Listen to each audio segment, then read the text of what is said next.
watoto 3,000 wa jimbo hili la Uyole kutoka kwenye kata 13 na mitaa 60 watapewa nguo za shule siku ya leo. Sasa hawa watoto ni kuanzia darasa la kwanza mpaka darasa la 7. Sasa mwaka unaokuja inshallah Mungu atuweke, tuombeane uzima na afya na baraka nyingi zaidi.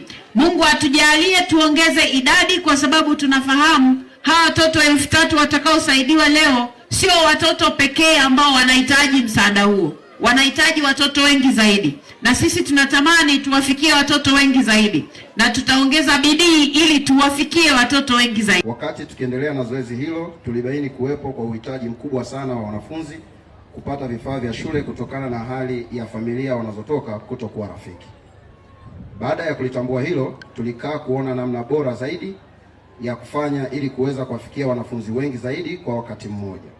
Baada ya kukaa, tuliona njia mojawapo ya kuwafikia wanafunzi kwa wingi zaidi ni kuwa na hafla ya pamoja ambayo itakusanya pamoja kwa lengo la kukabidhi vifaa kwa wanafunzi hao na kutukutanisha na wadau mbalimbali wa kielimu kutoka ndani ya mkoa wetu na nje ya mkoa wetu wa Mbeya. Mheshimiwa mgeni rasmi, taasisi ya Tulia Trust tumekuwa tukiwasaidia wanafunzi nyakati mbalimbali, ikiwa ni pamoja na kuwasomesha wanafunzi kwenye nyanja mbalimbali za kielimu, ikiwa ni vyuo vikuu. Hawa huwa tunakuwa tukiwasaidia kwa kuwalipia ada kwa wale wanafunzi wanaoshindwa kumaliza masomo yao kwa kukosa ada hizo. Jiji la Mbeya. Halmashauri ya jiji la Mbeya imo katika mkoa huu iko katika mkoa wa Mbeya ambao unafanya vizuri sana katika mikoa tulionayo katika Tanzania. Mkoa wetu wa Mbeya umekuwa ukishika nafasi 3 katika kutoa taaluma bora katika nchi yetu. Katika ile mikoa 3 ya juu na mkoa wetu wa Mbeya upo. Lakini ninachotaka kusema ni kwamba katika halmashauri hizo 7 ambazo nimezisema, mara zote halmashauri ya jiji la Mbeya imekuwa ikiongoza kwenye maendeleo ya kitaaluma. Naitwa Miriam Kiando, nasoma shule ya msingi ya Sanga, nipo darasa la 7 na mshukuru Dr. Tulia kwa kutupa uniform za shule na madaftari na vifaa vya shule na naahidi nitasoma kwa bidii nifaulu.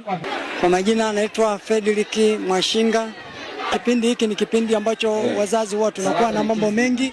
Manake kwanza tuna changamoto ya mbolea lakini na vifaa vingine vya shule, lakini sasa kwa hili ametusaidia sana mheshimiwa mbunge. Tunashukuru sana. Vasco Adam Mashilimbe. Mimi mheshimiwa namshukuru sana kwa hili zoezi alilolifanya, kwa sababu zoezi hili alilolifanya kwa kipindi kama hiki kigumu cha miezi ya kwanza hii ambayo ni miezi migumu, hususa walio wengi wanahusika na mambo ya shamba, na kipindi hiki walio wengi hata kwa upande wa misosi inakuwa ni shida. Kutokana na zoezi alilolifanya huyu mama, wanafunzi walio wengi jisikia vizuri sana wanapokwenda mashuleni kutokana na sare walizopatia. Hata mimi mwenyewe Dr. Tulia namshukuru sana kwa hili zoezi alilolifanya, kwa sababu amegusa mioyo ya Watanzania walio wengi sana. Namuombea maisha mema.